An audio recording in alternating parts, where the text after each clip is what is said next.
दतिया विधानसभा से कांग्रेस के नवनिर्वाचित विधायक घनश्याम सिंह ने सरकार पर गंभीर आरोप लगाए हैं। उन्होंने आरोप लगाते हुए कहा कि भारतीय जनता पार्टी डराना धमकाना चाहती है, प्रलोभन देना चाहती है, लेकिन दतिया में कोई विकास नहीं करना चाहती। दतिया के अंदर अस्पताल है, लेकिन उसके अंदर स्टाफ नहीं है। विकास के लिए हमें लड़ाई लड़ना पड़ेगी। ये बिल्कुल सही है। कभी कभी परिस्थिति ऐसी होती है। ये चुनाव एक तरह का चुनावी जीत एक तरह की प्रेरणा स्रोत है। हर कार्यकर्ता में जोश आ गया है।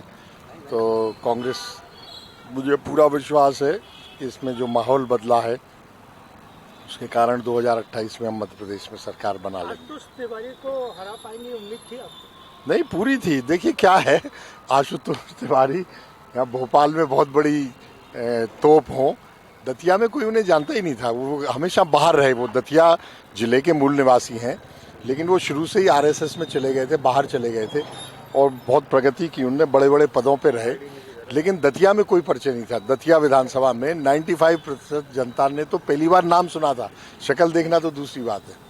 इसलिए कोई बहुत भी होते तो कड़ा मुकाबला होता ऐसा लगता है? नहीं, मुकाबला तो खैर चुनौतीपूर्ण होता, लेकिन फिर भी मैं जीतता, मुझे पूरा विश्वास है। और मुझे तो पार्टी ने आदेश दिया था और मैंने स्वीकृति दी थी, यही मान के कि नरोत्तम जी से ही मुकाबला होगा। ये तो लास्ट टाइम पर चेंज हो गया, तो असली तो प्लानिंग उन्हीं के लिए थी। दतिया के लिए क्या सोचा? दतिया के लिए जनता के हक की हर लड़ाई में लड़ूंगा। विपक्षी विधायक के नाते जितना मैं दबाव बना सकता हूं सरकार पे बनाऊंगा, विकास के लिए भी। और पिछले दिनों विकास बहुत हुआ, ये तो सही है, लेकिन उसका लाभ जनता को नहीं मिला। वो मैं 2-3 उदाहरण बताऊंगा। हमारे यहाँ मेडिकल कॉलेज खुला अरबों रुपए की लागत से, लेकिन छोटे छोटे काम के लिए रेफर कर दिया जाता है ग्वालियर दतिया। हार्ट अटैक आए तुरंत रेफर, कार्डियोलॉजी का कोई स्पेशलिस्ट ही नहीं है, कार्डियोलॉजी विभाग ही नहीं है।